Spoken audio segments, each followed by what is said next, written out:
Cynthia Ligard, bonsoir. Bonsoir. Rebonsoir. Donc vous rentrez d'un déplacement, on va dire, éclair en métropole, hein. Vous avez pu rencontrer le Premier ministre, la ministre des Outre-mer et des collaborateurs du ministre de l'Intérieur. Alors, s'agissant du ministre de l'Intérieur, est-ce que vous avez pu vous ouvrir de cette situation qui perdure, on va dire, à Saint-Louis?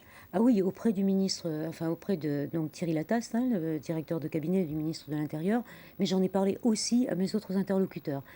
Dans la mesure où, d'une part, je savais que le maire du Mont-d'Or était lui aussi en déplacement en métropole et qu'il aurait l'occasion de s'entretenir avec certains d'entre eux sur la question, je voulais montrer que c'était une question qui dépassait le simple cadre de la commune et qui concernait l'ensemble de la Nouvelle-Calédonie, parce que là encore, il s'agit d'une part de la liberté de circulation de nos concitoyens, mais aussi d'une partie de notre jeunesse qui visiblement ne va pas bien et qui s'exprime violemment. Et qu'est-ce qu'on fait concrètement pour apporter des réponses en sortant des incantations? Alors concrètement, ce qui a été fait, c'est l'intervention des forces de sécurité la semaine dernière, où il y a eu plusieurs actions menées pour rétablir le calme. Tout au long d'ailleurs de la crise, on a pu s'appuyer sur les services de l'État, même si on en demande toujours un peu plus, parce qu'il est essentiel que les Mondoriens puissent circuler, enfin que les Calédoniens d'une façon générale. Et puis surtout, donc ça c'est la première action concrète en matière de réponse, je dirais, sécuritaire.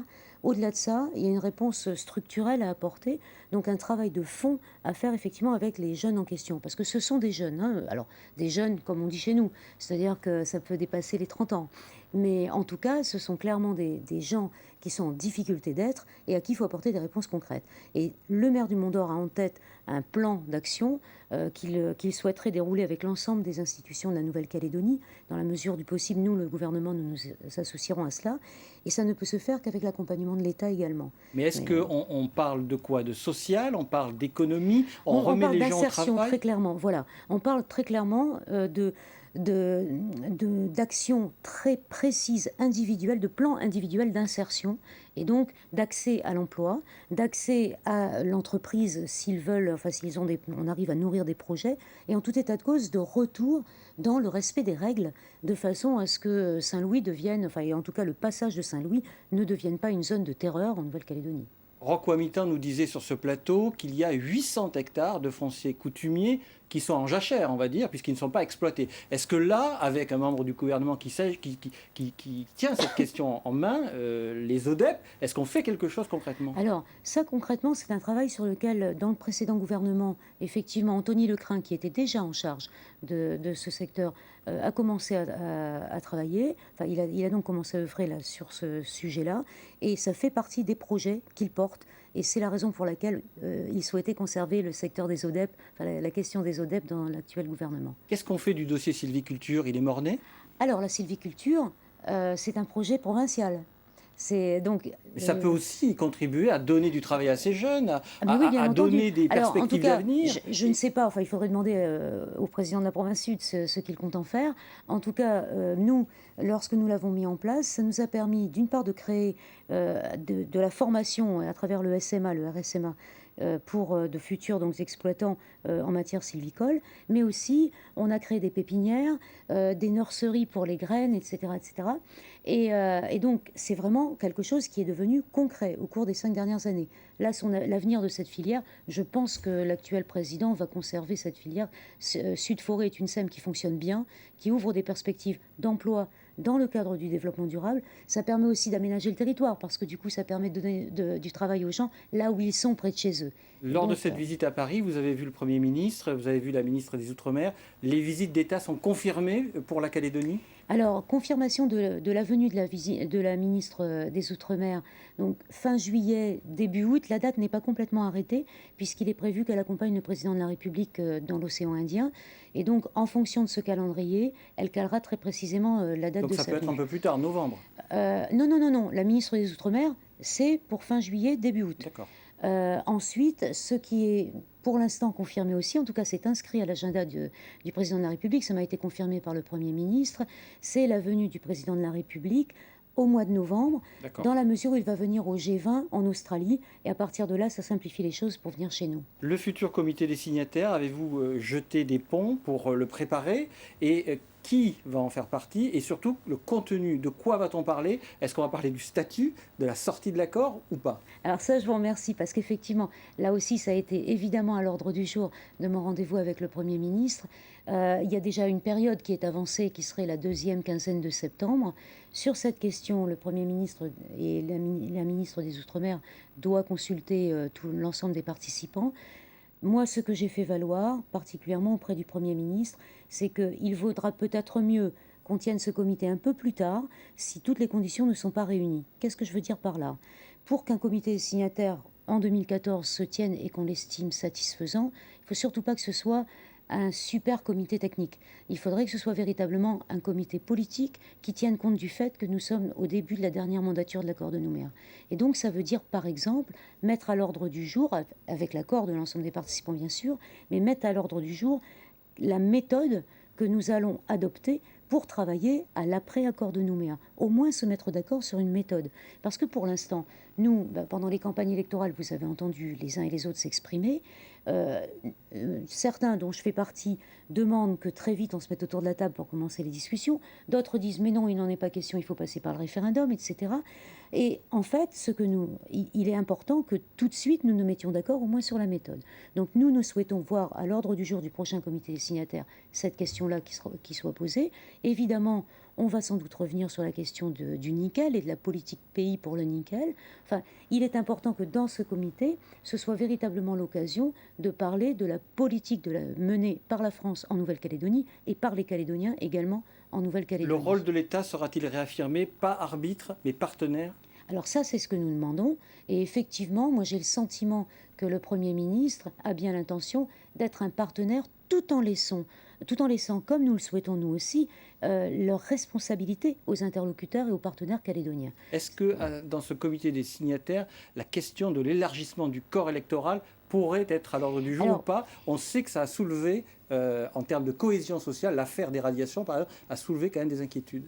Alors, je n'ai pas abordé cette question au cours de mon entretien avec le Premier ministre. On a parlé surtout de la sortie de l'accord. On a parlé également, j'ai souhaité évoquer avec lui la proposition qu'avait faite Pierre Frogier d'une structure pérenne au plus haut niveau de l'État pour nous accompagner dans la préparation de la sortie de l'accord. Et à ce sujet d'ailleurs, une réponse de l'État, en tout cas c'est comme ça que ça m'a été présenté et que je veux bien le vivre, c'est la nomination d'une mission donc composée de M. Alain Chrisnart et M. Jean-François Merle, qui ont donc pour mission de venir écouter, rencontrer les partenaires calédoniens pour rendre compte ensuite à l'Élysée et à Matignon. Alors, on va venir au gouvernement collégial, Cynthia Ligard, que vous présidez. Mais avant d'en parler, on va revenir en images sur son installation, on va dire, difficile. Et si les anti-indépendantistes, on l'a vu, ont réussi à faire l'unité, les indépendantistes ne se sont pas vraiment unis. Et il a fallu une majorité absolue qui a prévalu sur un consensus. Regardons. Les portefeuilles sont enfin attribués et le porte-parole du gouvernement s'exprime pour la première fois. Ça s'est passé dans une ambiance constructive, studieuse, collégiale, collective. Et c'est vraiment, j'allais dire, à souligner dans un très bon esprit. Entre cette déclaration et cette séance du Congrès qui a permis d'élire les membres du gouvernement, plus de 3 semaines se sont écoulées, plus que le délai imparti par la loi organique. La campagne des provinciales et les dissensions sur la politique minière ont laissé des traces profondes entre les indépendantistes. Ni l'UNI Palika, ni l'UC n'ont voulu céder du terrain. Une première option, nous arrivons à un compromis avec l'UNI, mais donc ça n'a pas été le cas. L'autre option qui se présente à nous, c'est effectivement le vote majoritaire au gouvernement de la Nouvelle-Calédonie et pour la vice-présidence et pour l'attribution du secteur des mines. Finalement, il n'y aura ni vice-présidence ni secteur mines. C'est une autre option qui est choisie. Pour la première fois depuis l'accord de Nouméa en 1998, le consensus, pilier de l'exécutif, n'a pas prévalu. Le temps donné au temps non plus. Cynthia Ligard, on l'a entendu, le consensus n'a pas prévalu, nous dit Charlotte Rich. Est-ce que c'est un échec en termes de collégialité? Alors, je dirais juste une chose, c'est que ça n'est malheureusement pas la première fois. Il y a eu il y a eu des précédents où il a fallu laisser davantage de temps et où à un moment, effectivement, il a fallu agir à la majorité. Est-ce que c'est un échec? C'est un échec, oui, là, maintenant. Parce que nous aurions préféré pouvoir démarrer rapidement, pardon, et donc que tout se passe de la meilleure façon possible. Est-ce que c'est un échec dans le temps? Je n'en suis pas convaincue, et même je pense que tout ça devrait pouvoir s'arranger petit à petit. Ce qui compte aujourd'hui, c'est que, alors même, à la même séance, à la même journée, nous avons donc réparti les secteurs à la majorité, mais juste ensuite, nous avons embrayé sur une première séance de collégialité. Et là, tous les membres du gouvernement y ont participé, y compris les 3 membres UC qui ont voté contre au moment de l'attribution des secteurs. Le lendemain, nous avions une deuxième réunion du gouvernement à laquelle ils ont participé. Ces membres-là, comme les autres, sont au travail, et moi j'y vois un signe encourageant. J'en ai parlé très directement, juste pour terminer, avec les représentants de l'Union calédonienne, qui m'ont clairement dit, et qui l'ont affirmé à d'autres aussi, qu'il n'est pas dans les gènes de l'Union calédonienne de bloquer le jeu. Donc ils sont au travail. Pour autant, les divergences entre l'UC et le PALICA créent des inquiétudes et ne favorisent pas, on va dire, l'idée du consensus. Ah ben certes, mais de la même façon que nos propres divergences à nous, les loyalistes, ont créé de nombreuses inquiétudes et ont soulevé des vraies questions chez les Calédoniens au cours de ces dernières années. Et vous soulignez tout à l'heure que nous avons réussi à faire l'union. Je dois dire que dans ce cas précis, nécessité a fait loi et continuera de faire loi, ce qui me donne d'ailleurs un espoir que cet accord de gouvernance solidaire vive longtemps, puisque c'est véritablement un mariage de raison. On va y revenir. Au gouvernement, en attendant, il reste de gros dossiers en souffrance. On parle de la réforme fiscale, on parle du financement des minima sociaux, combien et quand, et les caisses de retraite. Alors, est-ce que là, sur ces dossiers, vous allez aller vite? Ah oui, c'est l'objectif. Alors, aller vite ne veut pas dire se précipiter, d'accord? Parce que la première solution qui peut nous paraître la bonne peut ne l'être qu'à première vue. Donc ça demande notamment, je pense là, quand je vous dis ça, au financement des régimes sociaux et aux solutions à trouver avant la fin de l'année. Et donc nous avons commencé, particulièrement les membres du gouvernement en charge de ces questions, ont commencé à réfléchir et à travailler ensemble. Mais on aura des propositions à faire avant la fin de cette année. De toute façon, c'est indispensable. C'est pas un peu loin, la fin de l'année? C'est loin et c'est prêt à la fois. On est déjà au mois de juillet. Quand je vous dis la fin de l'année, la session budgétaire s'ouvre en novembre. Voilà, c'est à partir de là que ça va se traduire. Donc sur ces 3 dossiers-là... Il nous faut le temps, pardon. Je suis désolée de vous interrompre, mais il nous faut le temps aussi de peser les choix, de ne pas se précipiter dans une voie sans issue, et puis de travailler à la concertation. Pas de poser comme ça des solutions qu'on viendrait plaquer sans parler aux partenaires. Sur ces 3 dossiers, avant la fin de l'année, des réponses concrètes et pérennes. Autre polémique qui inquiète... Ce seront peut-être une première étape de réponse. D'accord. Quand vous dites pérenne, ce que je veux dire, c'est qu'il faudra sans doute qu'on y revienne et qu'on y travaille encore l'année prochaine, etc., pour vraiment consolider les réponses qu'on aura apportées. Une autre polémique inquiète les Calédoniens, puisqu'il s'agit de leur quotidien et de leur consommation. Cette polémique entre PLP, la Davar et la Chambre d'agriculture sur l'hormone dans la viande. Comment on en sort? Une filière est en ligne de mire. Comment est-ce que vous apportez concrètement des réponses à cela?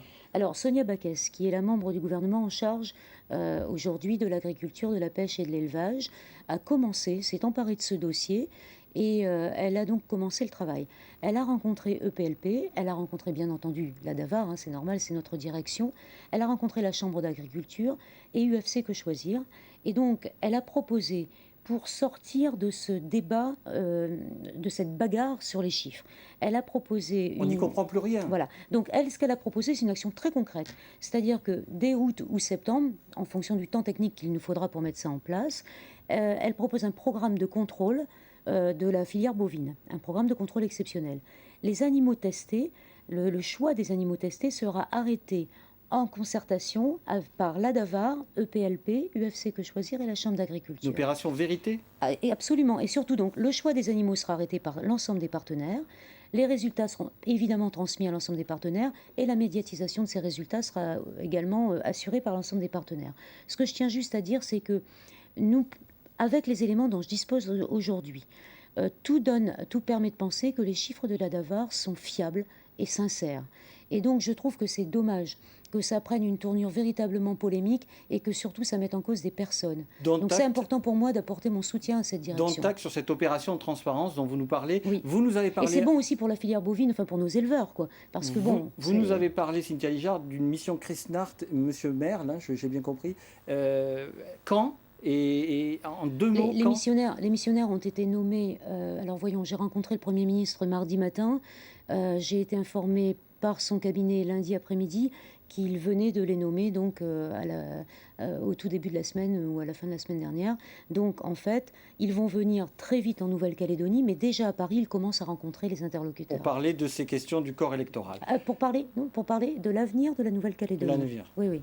Merci Cynthia Lijard pour avoir accepté remercie. notre invitation. Il y avait encore d'autres sujets, mais nous n'avons Je suis trop plus le bavarde. temps. Merci. Nous vous réinviterons. Merci. Merci à vous. Voilà qui met un terme donc à cette édition.